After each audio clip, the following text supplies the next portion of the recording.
Hello and welcome to VC Circle podcast. I'm your host, Joseph Rai, and we will be in conversation with Mr. Anand Prasanna, co-founder and a managing partner at Pillar, a mid-stage focused venture capital firm which has invested in 8 startups such as Uniphore, FreshToHome, and most recently in Testbook from its debut fund. Pillar was recently in the news as it topped up its debut fund by $45 million to support its existing portfolio companies. Hi, Mr. Prasanna, a warm welcome to you and thank you for joining us. Thank you, Joseph. My pleasure. So before we talk about the top-up fund in detail, tell us about how Pillar is engaging with its portfolio companies during this lockdown and what advice have you been giving to them? So a couple of things. Obviously, we are primarily a provider of capital. That's the first thing we should do. And this top-up fund itself is actually an additional foray into that by providing more capital when some of these companies are already raising new rounds. On top of that, though, there are multiple things where companies are trying to kind of deal with day-to-day issues, which were never a day-to-day issue before. And the biggest challenge for many of these founders is people. So one thing where I had been spending a lot of time, and also my partner Mohanjeet had been spending a lot of time, is just really helping these founders deal with people issues. Whether how do you actually work with people remotely and keep them motivated? How do you actually take tough decisions in case of people in a time like this? How do you actually ensure that productivity is well maintained, but you also don't want to get into a situation where people are overworked and stressed out? So we have seen all these things. So ultimately, I would say people operationally is being the number one focus.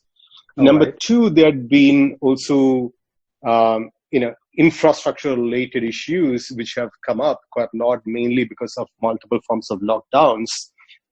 And that really needed on a regular basis, getting on phone calls. So literally most of our CEOs on daily calls with us because they want to bounce something off us and we have to be available for many of these things because things are happening very fast. So you recently raised a top-up fund of $45 million. I would like to ask you, had it not been for the coronavirus, was there a possibility that you had gone on to raise the main fund or the second fund instead of the top-up fund? We were actually thinking about raising a top-up vehicle towards end of almost like December. But at that point of time, the opportunity set, interestingly, for the top-up fund was smaller. In fact, we were looking at raising $30 to $33 million. What happened is the coronavirus crisis happened.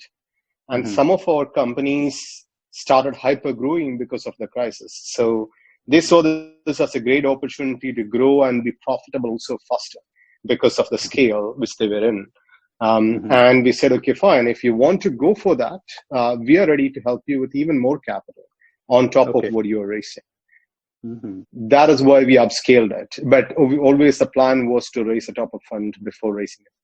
So you said the fund was oversubscribed. Were there any concerns or specific feedback shared by your limited partners?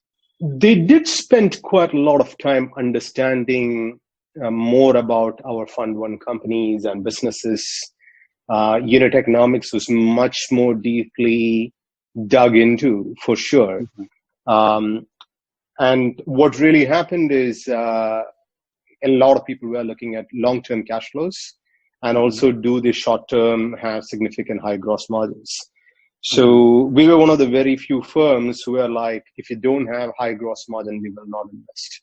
That is one of the very fundamental principles that Pillar focus on from day one, even when nobody was talking about gross margins. Thankfully, now we had the data to show that these are fundamentally good companies. And after people look at it, they say, this is great. We want to put more money. So have you identified some of your portfolio's companies in which you will immediately extend capital to from the top-up fund? Yes, we do have an internal plan about that.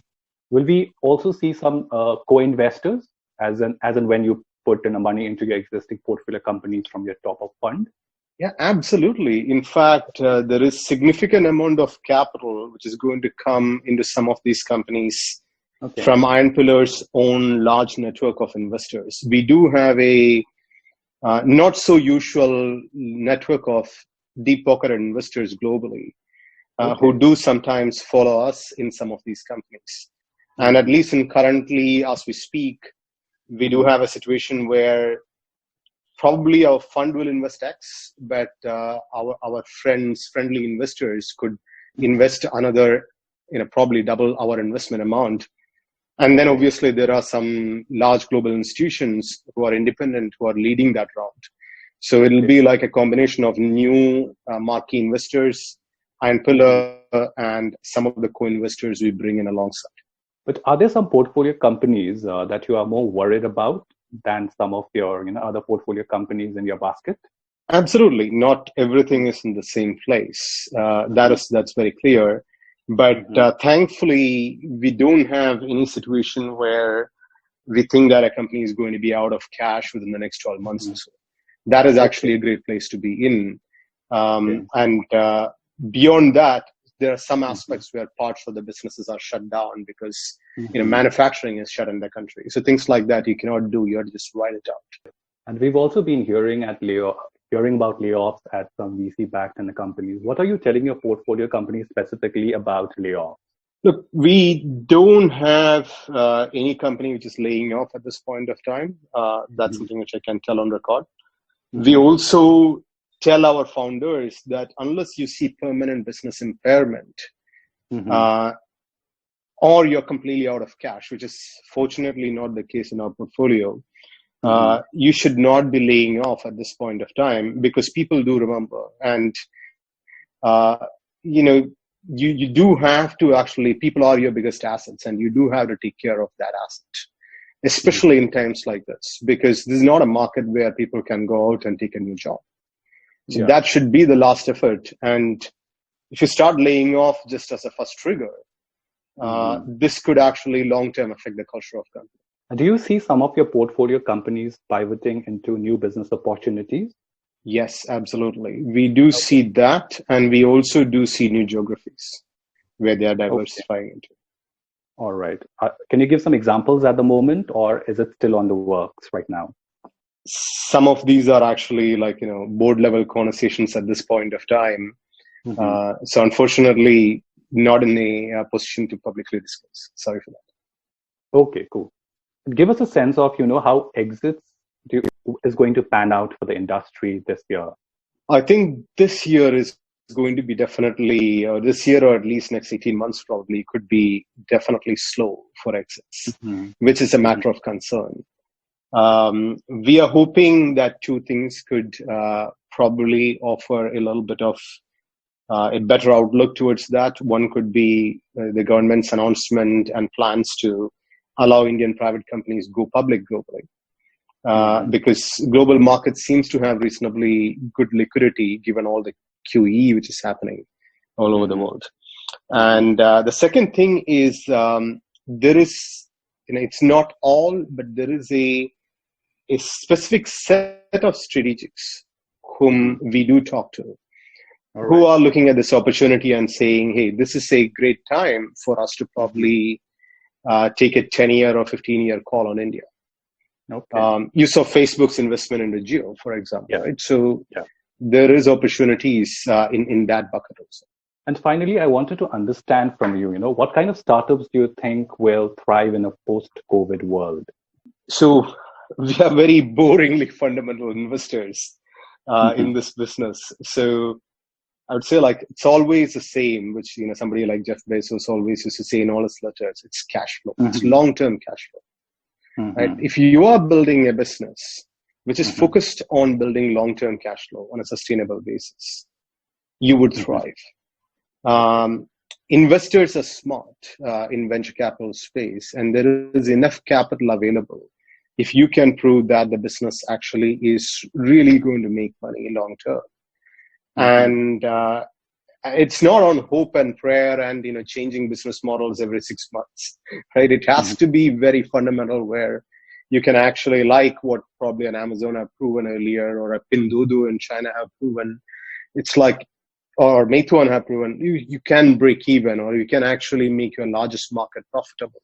and show your investors that, look, I have done this in a smaller scale. I can actually do this at a bigger scale. Rather than saying, hey, here is a spreadsheet where I would project things and magically a bunch of things change. Those would be a bit more harder for investors to digest. They need more hard proof. And do you see some new themes emerging out of the coronavirus pandemic? Some sectors which might actually do well over the others? Yeah, so in fact, this is a very, very important topic which we are researching inside. So one piece of data from Gartner recently is important. So they said 2020, latest projections in May, IT spend globally is going to go down by 8%, but cloud spend is going to go up by 20% still, despite IT going down. And automation, 50% of the CTOs think that they will be spending additional capital on automation this year. So not a surprise if you really think about people working from home and all that stuff. So cloud has become mainstay infrastructure rather than a backup or anything like that, right? So SaaS as a space, we are very excited about. We are actually extremely excited about food as a space, where we have already made one big investment in FreshToHome. We think that that'll be an area where technology will have to kind of come in and disrupt quite a lot of things to feed this world in the new times. We do see also significant amount of opportunities in consumer companies which are in education and tech companies which are in education and healthcare space. But these are not like a blanket ones. These have to be very, very specific niches inside that. Cool. And finally, it is gaming and content. That is the last space which we spend a lot of time on. Cool. Interesting. Thank you so much. Thank you for your insights, Mr. Prasanna. And that's all we have in this edition of VC Circle podcast. Thanks for listening. Take care and goodbye.